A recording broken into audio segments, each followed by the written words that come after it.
a acessibilidade geralmente é um tópico engraçado, porque nunca aconteceu comigo, assim, você chega em um lugar e você fala: "Pô, a gente quer melhorar a acessibilidade", todo mundo vai falar: "Não, beleza, vamos melhorar, tudo bem, não, abertura, o que você precisar", mas às vezes o lugar não estava tratando disso ainda. Eu acho que ninguém nunca vai falar pra você: "Não, não vamos mexer com isso não".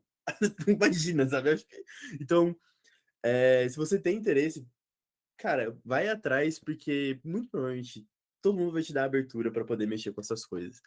E até focando um pouco em voice-over e mais específico, a grande maioria das coisas para melhorar o conteúdo de acessibilidade não é tão difícil assim quando a gente está falando de iOS.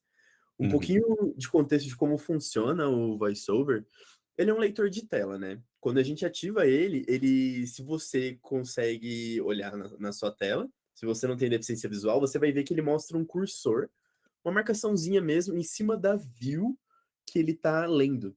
Então, quando você está Sim. desenvolvendo, esse cursor é muito bom, porque você sabe exatamente onde ele está focado. Onde o cursor está, a gente fala que é o foco, né?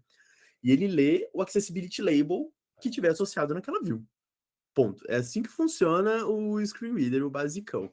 E a gente navega fazendo gesto, quando você dá um swipe para a direita, ele vai para o próximo elemento. Você dá um swipe para a esquerda, ele vai para o elemento de trás. Então, com isso, o que que acontece? O que que geralmente a gente precisa mexer em termos de voice-over para melhorar a acessibilidade de uma tela, né? Para melhorar um conteúdo. Não é simplesmente sair tacando accessibility label em tudo. Eu já ouvi falar que assim, acessibilidade, é só colocar label em tudo. E na verdade, não é bem assim que funciona, sabe? Sim. Porque, por exemplo, o que eu acho que é mais importante que as pessoas se esquecem é como agrupar os elementos de uma maneira que faz sentido. Muitas vezes a gente tem células. A gente tem uma célulazinha aqui, a gente tem outra, sempre uma coleção, uma table view, uma tabela mesmo. E se você não agrupar os elementos corretamente, ele vai ler cada um individualmente. Ele vai ler, Sim. imagina que você tem uma célula com item. Aí ele foca na imagem. Aí a imagem já não tem um accessibility label, ele só vai falar imagem. Aí ele foca no título. Aí ele foca no subtítulo. Aí ele foca no preço.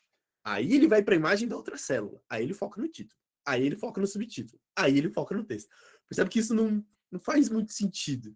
A gente tem que Sim. agrupar semanticamente os itens que são parte de um mesmo grupo mesmo.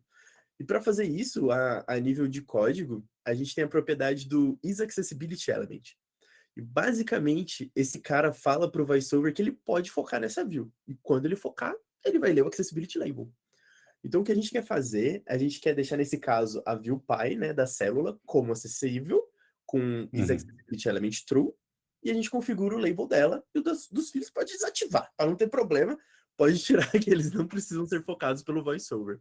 E Sim. agora, uma loucura, agora eu tô mexendo em SwiftUI também e o iKit ao mesmo tempo, cara.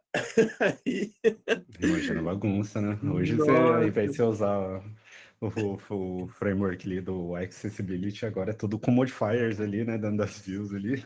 exatamente, agora com tudo com modifiers, e eu achei muito engraçado. Só que em SwiftUI tem algumas coisas que são mais fáceis e algumas coisas que são mais Imagino. difíceis na hora Sim. de mexer com acessibilidade. Acho que na parte padrão, que é essa de agrupar, em SwiftUI tem uma propriedade que é muito boa, que ele coloca Accessibility Children e você dá um combine. E ele simplesmente combina o Accessibility Label dos Children e vai ler tudo numa coisa só. Então, esse é maravilhoso quando você está fazendo esse. Eu tenho uma célula, é para ler tudo junto, dá um combine ali, ele vai agrupar todos os elementos numa coisa só. Enquanto no UIKit, às vezes, a gente tem que fazer manualmente, né? Montar o Sim. Accessibility Label na mão, juntando os conteúdos de todo mundo e tudo mais. E eu diria, sendo bem sincero, que isso é 90% do trabalho que a gente precisa fazer para o fluxo ficar mais funcional em termos de voiceover. Principalmente quando a gente não está falando tanto de interações, quando a gente começa. Quanto mais complicado o layout, mais complicado fica a parte de acessibilidade para a gente melhorar. Mas eu diria que 90% é a gente saber identificar e agrupar os elementos, colocar o trait correto para falar que esse elemento é clicável, para falar que esse elemento tem um valor, e realmente tirar a acessibilidade dos elementos que não são para ser focados. Isso é uma coisa que acontece muito. Você tem um separador que é só uma linhazinha branca, aí o leitor de tela para nele, fica e não fala nada, porque ele não tem um label, mas ele é focável. Tira esses negócios, gente. Não é para focar, não tem conteúdo. Tira o accessibility element dele.